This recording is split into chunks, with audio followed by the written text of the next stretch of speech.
Au secours! Aidez-moi!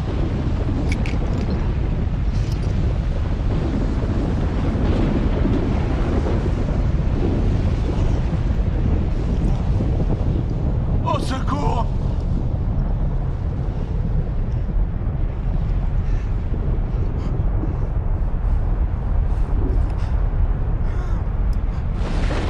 Aidez-moi! Aidez-moi!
L'aumône.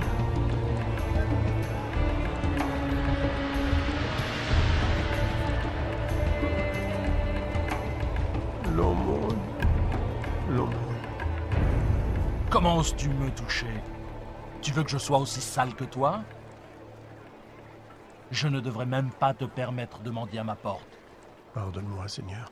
Pardonne-moi, je n'ai pas mangé depuis des jours. Je me demandais si je pourrais avoir un peu des miettes qui tombent de ta table. Des miettes qui tombent de ma table. Mais alors, que mangeront les chiens? Mes affaires m'attendent. Brûlez-moi ça, c'est infecté.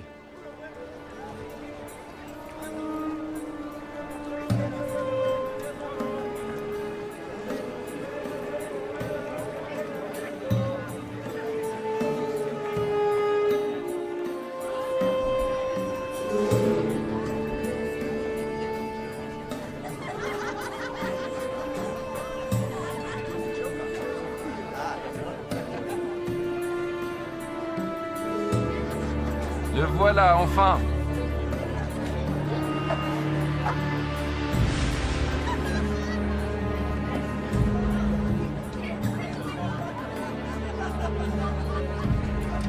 Mon frère préféré. Que me veux-tu cette fois? Nous avons dépensé sans compter. Je le vois bien. Il y avait un homme riche qui était vêtu de pourpre et de fin lin et qui menait joyeuse et brillante vie. Un pauvre, nommé Lazare, était couché à sa porte, couvert d'ulcères et désireux de se rassasier des miettes qui tombaient de la table du riche.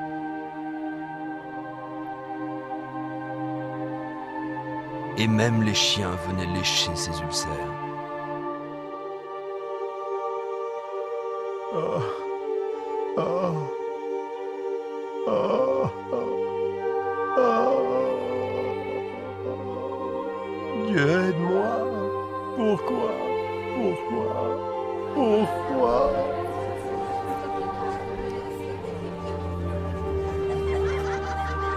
Et le moment fut venu pour les deux hommes de mourir et de passer de cette vie à l'autre.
Aidez-moi!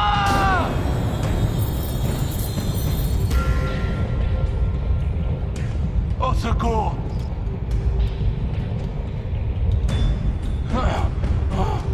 Aidez-moi! Ah!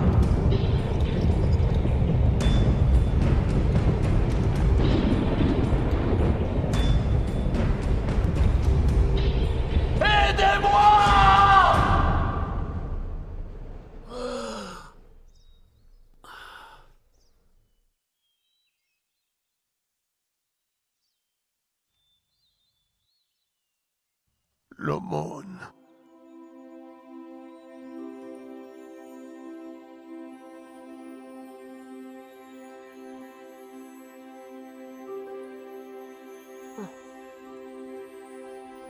Bienvenue.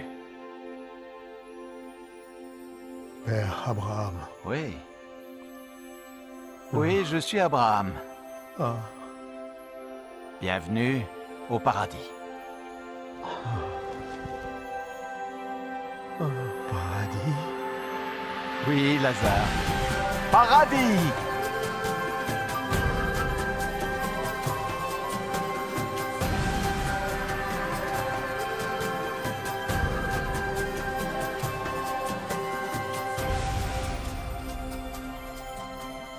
Nous avons préparé un banquet en ton honneur.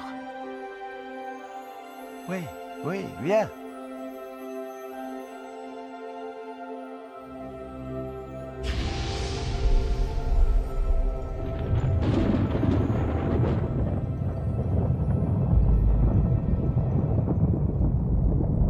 Père Abraham!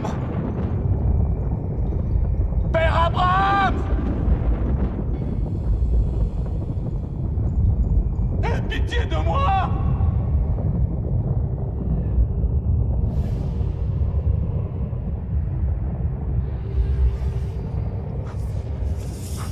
Je t'ai vu avec Lazare!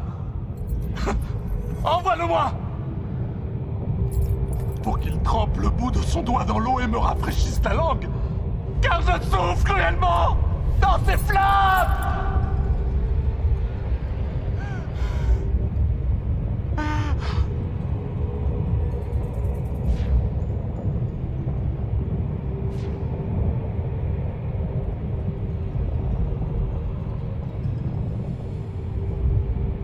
Fils, souviens-toi que tu as reçu tes biens pendant ta vie. Et que Lazare a eu les maux pendant la sienne. Maintenant, il est ici consolé, et toi tu souffres. Je t'en prie! Je t'en prie! Par-dessus tout cela, il y a entre nous un grand abîme. Si quelqu'un voulait passer d'un côté à l'autre, il ne le pourrait pas. Et personne ne peut traverser de toi vers nous. Père Abraham, il y a une chose que je veux te demander.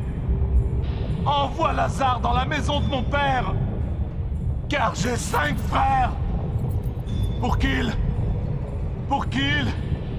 les avertissent, et qu'ils ne viennent pas eux aussi dans ce lieu de tourment.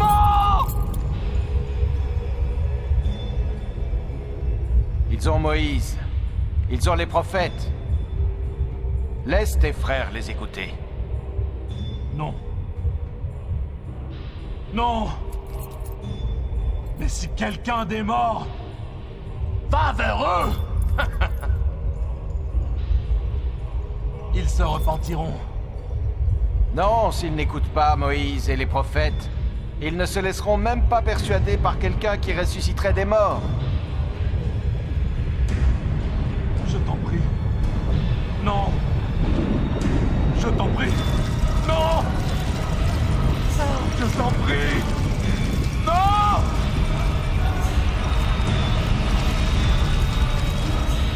Non. Non.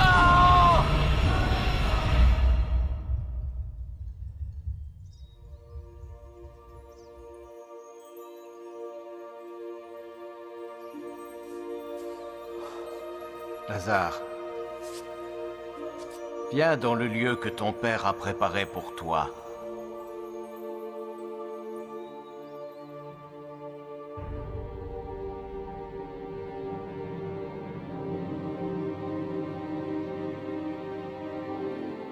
Maintenant, nous pouvons diviser ses biens. Nous serons tous riches. C'est ce qu'il aurait voulu. Où crois-tu qu'il soit maintenant? Il était riche dans cette vie. Je suis sûr qu'il l'est aussi dans l'autre.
Je suis Lazare, dont parle la Bible.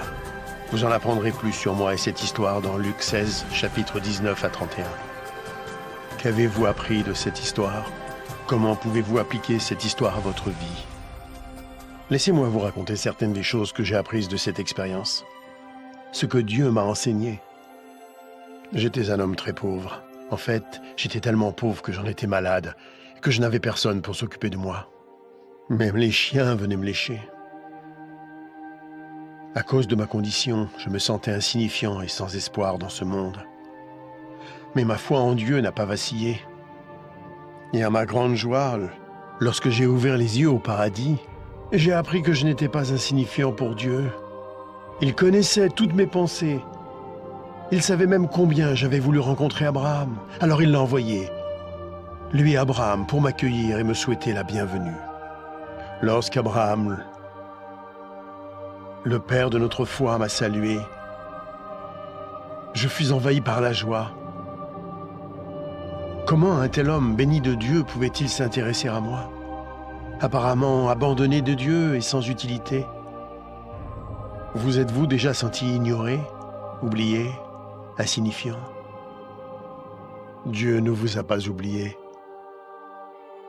Où que vous soyez, qui que vous soyez, quels que soient vos problèmes, j'ai appris que personne n'était oublié de Dieu. Mon histoire prouve que rien ne peut nous séparer de l'amour de Dieu. Le riche était dominé par sa richesse, son influence et le luxe. Il traitait mieux ses animaux de compagnie que moi. Il aimait les biens de ce monde et en a profité pendant toute sa vie. Il y avait des jours où je me demandais si Dieu savait qu'il n'était même pas prêt à m'accorder les miettes qui tombaient de sa table. Je sais maintenant que Dieu regardait. Le riche n'avait jamais perdu sa fierté et son arrogance, même en enfer. Avez-vous remarqué qu'il a demandé que je le serve parce qu'il avait l'habitude d'être servi? L'enfer est plein de gens qui veulent être servis. Mais parce qu'il avait été servi sur terre, Abraham lui a dit qu'il avait déjà bénéficié des plaisirs et qu'ils étaient terminés. J'ai appris comme il est important pour Dieu que nous servions les autres sur terre. Plus spécialement, ceux qui sont faibles et qui souffrent. Mon histoire illustre la façon dont Dieu veut que nous utilisions notre argent, nos biens et notre influence.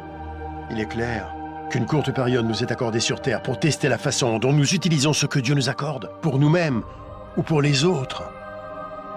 Ce n'est pas faux d'avoir des biens ou d'être pauvre. Ce qui est faux, c'est de refuser de servir les autres. Jésus-Christ a dit que même lui était venu servir, non pour être servi. Si vous utilisez l'argent et tout ce que Dieu vous a donné pour servir les autres, il sera satisfait, quoi que vous possédiez. Vous pouvez vous interroger sur l'enfer et le paradis, et sur ce qui arrivera après votre mort. Christ viendra au dernier jour pour juger le monde. Le jour du jugement, le méchant sera envoyé en enfer, un lieu de tourment terrible et infini. Mais le juste sera emmené au paradis, un lieu glorieux et heureux où il sera pour toujours auprès du Seigneur Jésus-Christ. Il y a tellement d'autres choses que Dieu veut nous apprendre. Notre prochaine histoire va poursuivre cette aventure.